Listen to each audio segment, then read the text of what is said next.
망울 씨는 다음 주에 첫 출근이다.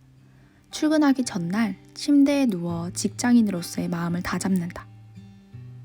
잔뜩 긴장한 망울 씨. 그때 팀장이 망울 씨를 부른다. 망울 씨에게 맡겨진 첫 프로젝트. 아직 회사 적응도 제대로 하지 못한 망울 씨는 굳은 결심을 한다. 망울 씨는 일, 집을 반복하며 처음 써보는 프로그램과 익숙하지 않은 업무 틀에 버벅이면서도 실수하지 않으리 다짐하고 또 다짐한다. 글자 하나하나, 줄 간격 하나하나도 완벽하게 하려 읽었던 글을 또 읽고 또 읽으며 확인한다. 함께 입사한 동기는 어느새 프로젝트의 절반 이상을 완성하였지만 망울 씨는 이제 10% 정도를 완성한 상태이다. 전전긍긍하는 망울 씨를 보고 함께 입사한 동기가 걱정 어린 조언을 한다. 처음 하는 일인데 어떻게 완벽하게 하겠어. 배운다는 생각으로 할 수 있는 만큼 한 거야. 그러니까 망울 씨도 스스로에게 엄격하기보다는 할 수 있는 만큼 최선을 다하는 게 어떨까?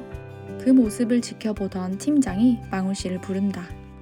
망울 씨, 열심히 하려는 모습 보기 좋아요. 얼마나 최선을 다했는지도 알고요.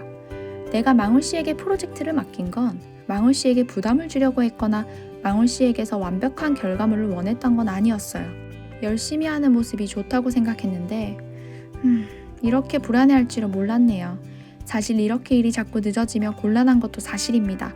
입사하고 처음 하는 프로젝트니까 망울 씨가 할 수 있는 만큼 보여주고 그러고 나서 수정해야 되는 게 있다면 고치고 또 보완하면 됩니다. 그러니까 작은 것 하나하나에 집중하기보다는 전체적인 흐름에 맞게 일했으면 해요. 집으로 돌아가는 길, 망울 씨의 발걸음이 무겁기만 하다.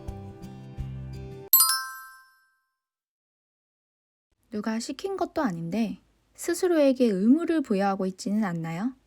나는 일도 잘해야 하고 집안일도 잘해야 한다? 그리고 그것을 지키지 못하였을 때 스스로를 자책하며 죄책감을 느끼는 것. 이것을 인지행동치료에서는 인지적 왜곡 중 당위 진술이라고 합니다. 먼저 인지적 왜곡을 설명드리면 인지적 왜곡은 사람마다 상황에 따라 가지는 생각의 오류를 말하는 것으로 이러한 생각의 오류는 불필요하게 느끼고 싶지 않은 분노, 슬픔, 불안과 같은 부정적인 감정을 느끼도록 합니다. 이러한 인지적 왜곡을 의도적으로 사용하기보다는 무의식적으로 그리고 습관적으로 사용하기 때문에 인지하지 못하는 경우가 많은데요. 이번 영상을 통해서 혹시 내가 과도하게 나 자신에게 엄격한 기준을 가지고 있지는 않은지 들여다보는 시간을 가져보세요. 당위 진술은 완벽주의적인 성향을 가지고 있는 분들에게서 많이 나타납니다. 특히 강박적인 성향에 많이 사용되는 인지적 왜곡입니다. 꼭 완벽해야 해. 절대 실수해서는 안 돼. 이것도 저것도 잘해야 돼. 실수를 줄인다. 완벽하게 한다. 이런 것들은 어떻게 보면 참 좋은 생각의 과정 중 하나일 수 있습니다. 자신이 할 수 있는 능력 안에서 최선을 다하겠다는 의미이기도 하고 노력에 의해서 그렇게 행동하게끔 보완이 되기도 하니까요. 하지만 여기서 항상, 꼭, 절대라는 말이 붙게 되면 이야기가 달라집니다. 우리가 살면서 어떤 일을 하거나 역할을 맡게 되었을 때 항상 잘할 수 있을까요? 꼭 완벽할 수가 있을까요? 절대로 실수하지 않을 수가 있을까요? 항상, 꼭, 절대 지켜낼 수 없는 것들을 엄격한 기준으로 세워놓게 되면 자책을 하거나 죄책감을 경험하게 되는 일이 반복될 수 있습니다. 아무리 노력을 하고 최선을 다해도 실수는 생길 수 있고 예기치 않은 일로 의도한 것과 다른 결과를 만들 수도 있습니다.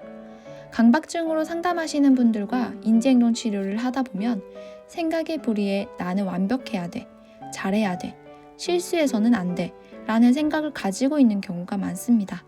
그게 맡은 일이든 역할이든 도덕적인 관념이든 오히려 그런 생각 때문에 실수를 하게 되고 불안감 때문에 결벽 증상을 보이기도 합니다.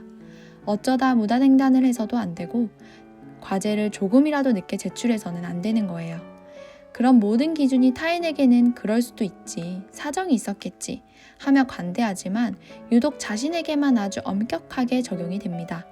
완벽하고자 하는 태도는 중요하지만 절대적인 기준이 결코 이루어질 수 없는 완벽에 초점을 두고 있지는 않은지 생각해 보아야 합니다. 꽝이 있는 뽑기 게임을 생각해 보세요. 꽝이 10분의 1의 확률로 나올 수밖에 없는 게임인데도 불구하고 간절하게 바라며 아주 신중하게 최선을 다해서 뽑으면 꽝이 절대 나오지 않을 거라는 믿음을 가지는 것과 같다고 볼 수 있습니다. 꽝이 나오는 순간 내가 노력을 덜 했나? 나는 뽑기에 능력이 없는 사람인가? 조금 더 신중하게 뽑았어야 했어. 멍청이. 다음부터 뽑기는 하지 말아야겠다. 라는 생각의 흐름을 가지는 것입니다. 뜻대로 되지 않았을 때 결과에 집중하기보다는 그동안 열심히 했던 과정을 떠올려 보세요.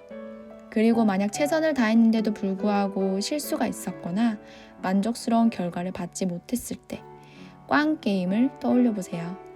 어쩌면 당신이 통제하거나 조절할 수 없는 일이었을 수도 있으니까요. 모든 결과의 원인과 문제가 나로 인해 나타났다고 생각하는 것부터가 자기를 중심으로 세상이 돌아간다는 자기중심적인 오류일 수 있습니다.